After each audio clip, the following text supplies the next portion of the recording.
Hello students. Last video में हमने यहाँ से पहले पढ़ लिया था how do our activities effect the environment. ठीक है, यहाँ से पहले हमने सारा चैप्टर कंप्लीट कर लिया था और आई होप कि आपको समझ आया होगा सारे ये सब प्रोड्यूसर्स, कार्निवोरस, हार्बिवोरस क्या होते हैं। ठीक है, तो आज हम स्टार्ट करने वाले हैं अपना new topic, that is how do our activities effect the environment. कि जो हमारी जो एक्टिविटीज़ हैं, ह्यूमन एक्टिविटीज़, वो एनवायरनमेंट को कैसे इफ़ेक्ट करती हैं। ठीक है, तो आज हम ये देखेंगे कि जो हम डेली लाइफ में जो भी काम करते हैं वो हमारी एनवायरनमेंट पे कितना ज़्यादा इफ़ेक्ट करते हैं, उसके कितने इफ़ेक्ट्स हैं। और मैंने आपको बताया था ना ये क्वेश्चंस भी करने आपको, तो या ये होप कि ये भी आपने कर लिया होंगे, इंडेक्स क्वेश्चंस, कुछ एग्जांपल्स हैं, एक्टिविटीज़ हैं वगैरह वगैरह। तो हम अपने न्यू टॉपिक पे कंसंट्रेट करते हैं कि जो हमारी एक्टिविटीज़ हैं, ह्यूमन एक्टिविटीज़, वो एनवायरनमेंट को कैसे इफ़ेक्ट करती हैं। We are an integral part of environment. ये हम भी एनवायरनमेंट का ही एक हिस्सा है, एक पार्ट है। Changes in the environment affect us and our activity changes the environment around us. जो एनवायरनमेंट में चेंज होती है वो हमको अफेक्ट करते हैं, और जो हम में चेंज होती है हमारी एक्टिविटीज़ है वो एनवायरनमेंट को भी अफेक्ट करती हैं। We have seen already in class 9th how our activities pollute the environment. और हमने क्लास 9th में भी पढ़ा है कि जो हमारी एक्टिविटीज़ है वो एनवायरनमेंट को कितना ज़्यादा पॉल्यूट करती हैं, पॉल्यूशन कितना ज़्यादा फैलता है। In this chapter we shall be looking at two of the environmental problems in detail, that is depletion of ozone layer and waste disposal. अब हम इस यूनिट में जो एनवायरनमेंट की प्रॉब्लम्स हैं कुछ डिटेल में पढ़ेंगे सब, कि ओजोन लेयर क्या है, वेस्ट डिस्पोजल क्या होता है, ओजोन लेयर की डिक्रीज कैसे हो रही है, वो मतलब डिप्लीशन उनकी वो पतली कैसे होती जा रही है, वो सब वगैरह वगैरह। ठीक है, तो इसमें पहला आता है ozone layer and how it get depleted, कि ओजोन लेयर क्या होती है और वो डिप्लीटेड कैसे हो रही है, मतलब वो डिप्लीशन कैसे हो रही है ओजोन लेयर। सबसे पहले ओजोन लेयर होती क्या है। अब देखो, एक हमारा एटमॉस्फेयर है। अब जैसे सपोज क्या, जैसे सन से सनलाइट आती है, ठीक है, तो एक बीच में एक लेयर होती है जो फिल्टर की तरह काम करती है। अगर ओजोन लेयर ना हो ना, तो डायरेक्टली सनलाइट अर्थ पे आए, जिससे कि कैंसर होने के चांसेस बहुत ज़्यादा है। एक इससे अलग टाइप का कैंसर होता है, लाइट कैंसर कहते हैं शायद उसको। तो अगर डिप्लीशन लेयर ना हो तो डायरेक्टली सनलाइट जो है वो अर्थ पे आएगी बिना फिल्टर के, तो उससे बहुत सारे गर्मी भी ज़्यादा होगी। दूसरा चीज़, यहाँ पे कैंसर फैलेगा बहुत ज़्यादा, ह्यूमन बींग जिंदा नहीं रह पाएगा, वो मतलब बिल्कुल डिस्ट्रॉय हो जाएगा। तो ये ओजोन लेयर ही है जो हमें प्रोटेक्ट करती है डायरेक्ट सनलाइट से। तो अब ओजोन लेयर है, तो ओजोन लेयर, ओजोन की एक लेयर है एटमॉस्फेयर के ऊपर। एटमॉस्फेयर में हमारे में जो सन से अर्थ को प्रोटेक्ट करती है सनलाइट से, तो वो ओजोन लेयर क्या काम करती है, वो सनलाइट को फिल्टर करके भेजती है अर्थ पे, जिससे कि उसके ज़्यादा हार्मफुल इफेक्ट ना हो, और हमारी अर्थ पे जितने भी एनिमल्स हैं, ह्यूमन बींग्स हैं, प्लांट्स हैं, या फिर छोटे छोटे पौधे कुछ भी हैं, वो सब प्रोटेक्टेड हो। तो ये ओजोन लेयर हमको प्रोटेक्ट करने का काम करती है। समझ आया सबको। Ozone O3 is a molecule formed by 3 atoms of oxygen, while O2, which are normally referred to as oxygen, is essential for aerobic form of the life. अब जो ओजोन लेयर होती है ना, वो एक ऑक्सीजन से बनी होती है, 3 एटम के ऑक्सीजन से, O3, उसमें 3 एटम होते हैं। ठीक है, और एक होता है O2 अलग है। O2 होता है ऑक्सीजन, जिसको हम जनरली ऑक्सीजन बोलते हैं। वैसे उसका अगर हम केमिस्ट्री में नाम देखें तो डाइऑक्सीजन होता है ना, क्योंकि डाई मतलब 2 ऑक्सीजन है, उसमें 2 ऑक्सीजन के एटम है। तो वो ऑक्सीजन किस लिए, O2 है, वो किस लिए काम आती है, सांस लेने के लिए। अगर ऑक्सीजन ना हो तो सबको पता ही है, हम मर जाएंगे, रह नहीं पाएंगे जिंदा। हमारे लिए ऑक्सीजन बहुत ज़्यादा ज़रूरी है, बहुत ज़्यादा इम्पोर्टेंट है, एसेंशियल है। ठीक है, और ये ओजोन लेयर में जो होते हैं, इसमें 3 एटॉमिक पार्टिकल होते हैं और ऑक्सीजन के, O3 मतलब 3 ऑक्सीजन। जैसे कि सपोज करो, एक ये हो गया, एक ये हो गया, और एक ये हो गया। ये होता है O3 O, ये क्या होता है O3, ठीक है। ऑक्सीजन के 3 पार्टिकल्स होते हैं, ऐसे 3 एटम्स होते हैं, 1 2 3, और इसको रिप्रेजेंट ऐसे करते हैं O3, ये जो रिप्रेजेंट किया हुआ है मैंने। So now however, at the higher level of the atmosphere, ozone performs an essential function. It shields the surface of the earth from ultraviolet radiation from the earth sun. और जो सन से जो रेज आते हैं इनको अल्ट्रावायलेट रेडिएशन बोलते हैं ना। जो सनलाइट है ना, इसको हम यूवी रेज बोलते हैं। यूवी रेज मतलब अल्ट्रावायलेट रेडिएशन। यूवी की फुल फॉर्म है अल्ट्रावायलेट, इसको आपको ध्यान रखना है, ठीक है। यूवी की फुल फॉर्म क्या है? Ultraviolet radiation. This radiation is highly damaging to organisms. For example, it is known to cause skin cancer in human being. और ये जो अल्ट्रावायलेट रेडिएशन होती है ना, ये हमारी ह्यूमन बॉडी के लिए बहुत ज़्यादा हार्मफुल होती है। इससे स्किन कैंसर होने के बहुत ज़्यादा चांसेस होते हैं। अगर ओजोन लेयर ना हो तो ह्यूमन बीइंग में स्किन कैंसर होने के केसेस बहुत ज़्यादा बढ़ जाए, स्किन कैंसर होने लगे सबको, ठीक है। Ozone at a higher level of atmosphere is a product of UV radiation acting on the oxygen molecule. The higher energy UV radiation splits apart some molecule oxygen O2 into free oxygen atoms. These atoms can be combined with the molecule oxygen to form ozone as shown. और ozone layer बनती कैसे देखो, O2 है, oxygen है, ये, ठीक है। उस यूवी रेज के साथ, ये यूवी रेज के प्रेजेंस में, यूवी रेज की रेडिएशन में ये स्प्लिट हो गए दो पार्ट्स में। ओ ओ, ऑक्सीजन के दो मॉलिक्यूल थे, पहले O2 था, अब वो अलग अलग हो गए। फिर उसमें से एक मॉलिक्यूल O2 के साथ मिलके क्या बनाता है? O3। O plus O2 gives O3। ये रिएक्शन है, केमिस्ट्री में होती है ना रिएक्शन। तो क्या बनता है? O3। O3 मतलब ozone. The amount of ozone in the atmosphere began to drop sharply in 1980s. This decrease has been linked to synthetic chemicals like chlorofluorocarbon, which are used as refrigerant and in the fire extinguishers.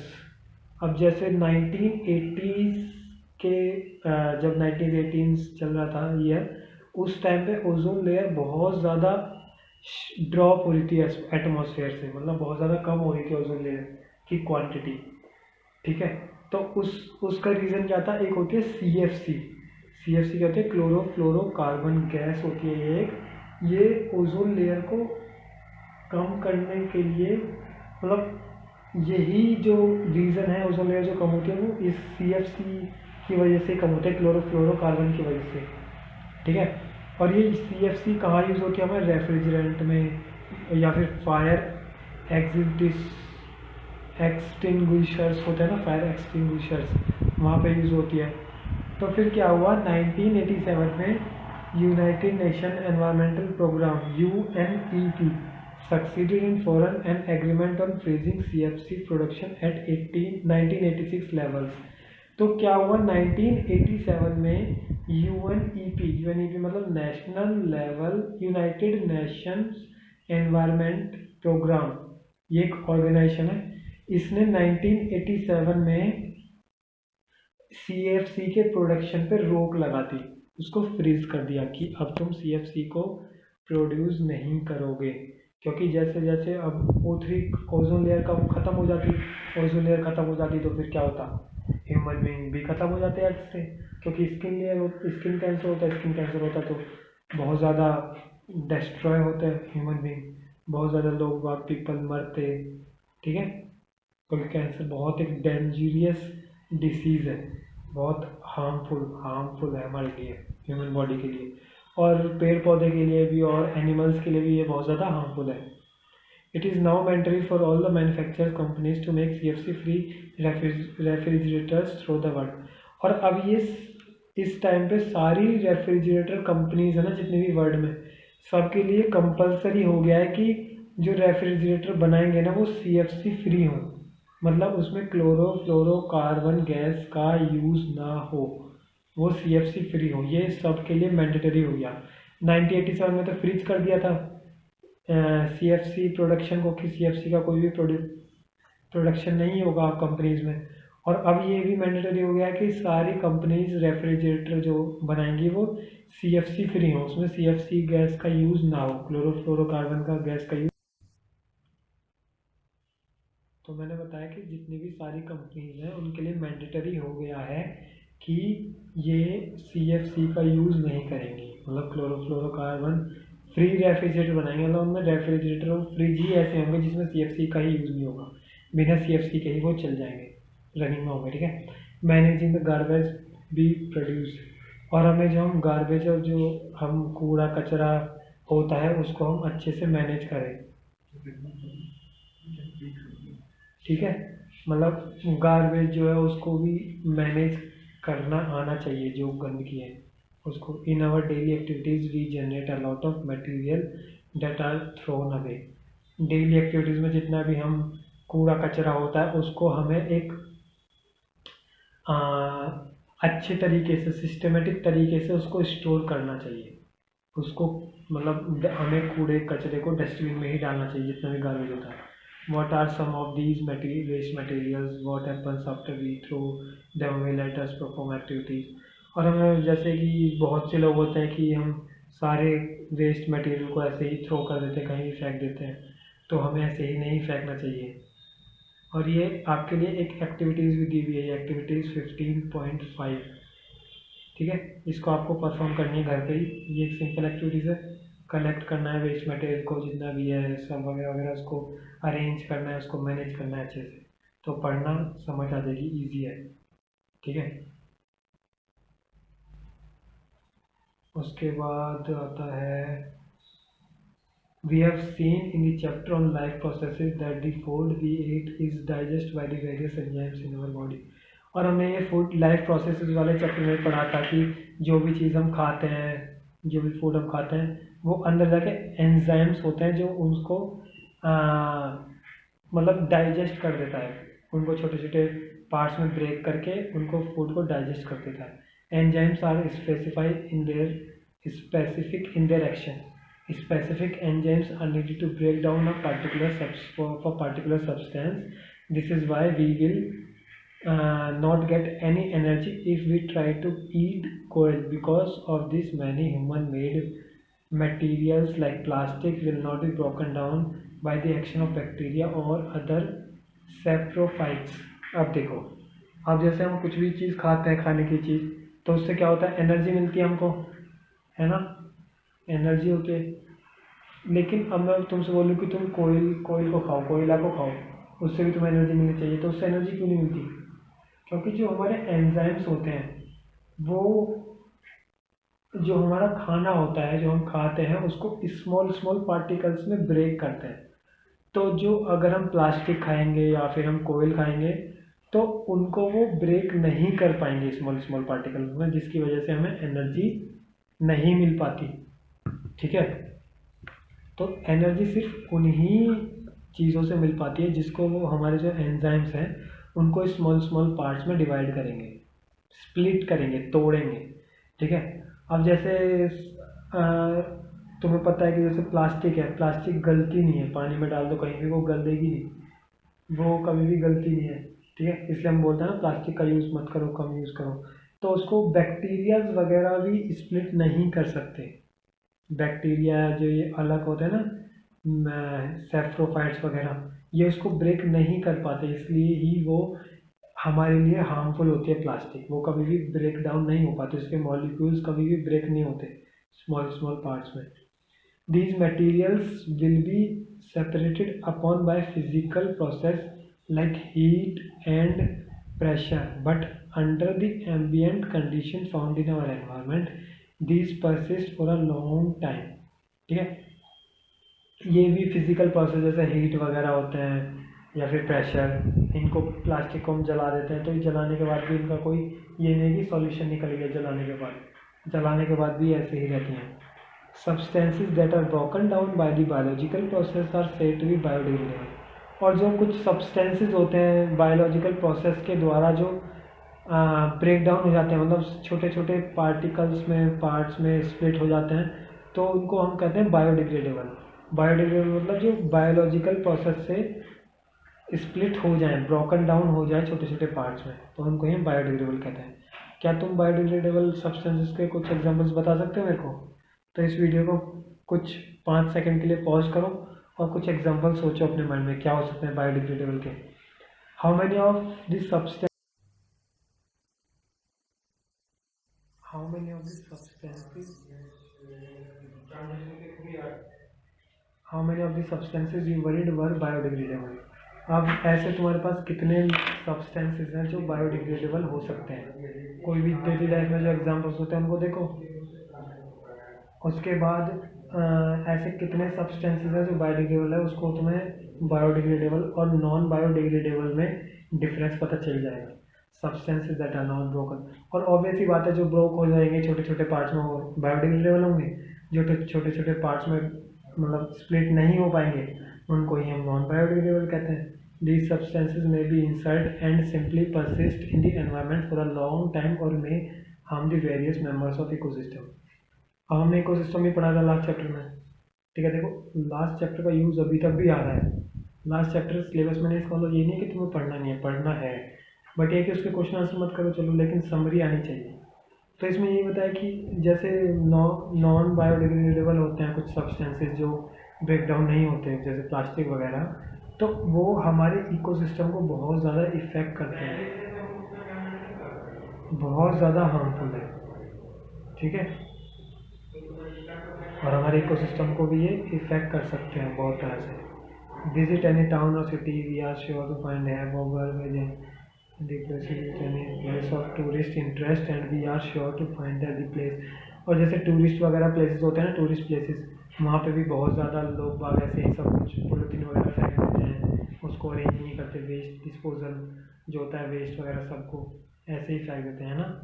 तो उनको भी हमें visit करना है अपने town या city को, ठीक है, अपने शहर को, उसमें से देखना है तुम्हें कहाँ कहाँ ऐसी जगह हैं, ठीक है। ये भी एक तुम्हारे लिए एक्टिविटी है। Improvement in our lifestyle have resulted in greater amount of waste material generation।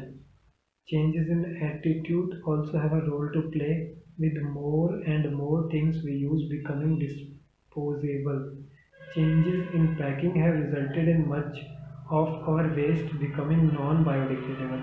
What do you think we will impact on these on our environment? जैसे कि अब इनको बहुत सारे मेथड हो सकते हैं इनको वेस्ट मटेरियल को मैनेज करने के। अब जैसे कि जितना भी वेस्ट मतलब वेस्ट डिस्पोजल होता है वो हमें उनको डस्टबिन में डालना चाहिए।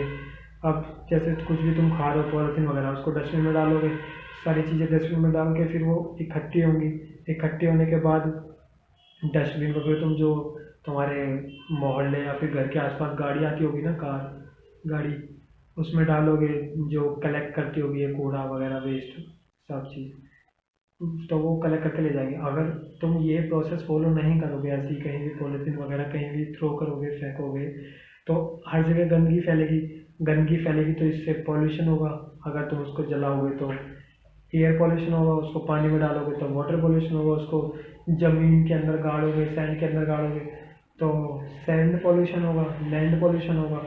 तो मतलब कि ये है कि अगर उसको तुम अच्छी तरह से मैनेज नहीं करोगे तो उससे पॉल्यूशन फैलेगा, पॉल्यूशन फैलेगा तो बीमारियां फैलेंगी, बीमारियां फैलेंगी तो इफ़ेक्ट होगा, हमारे इकोसिस्टम में बहुत ज़्यादा इफेक्ट पड़ेगा, और उससे एक ह्यूमन बींग पे तो इफेक्ट पड़ेगा ही पड़ेगा, साथ ही साथ एनिमल्स पे भी इफेक्ट पड़ेगा।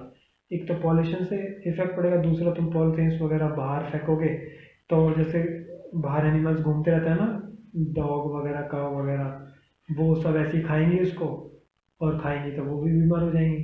तो इसके एक देखो एक वेल अच्छे तरीके से अरेंज ना करने का, मैनेज ना करने के कितने सारे हार्मफुल इफ़ेक्ट्स हैं।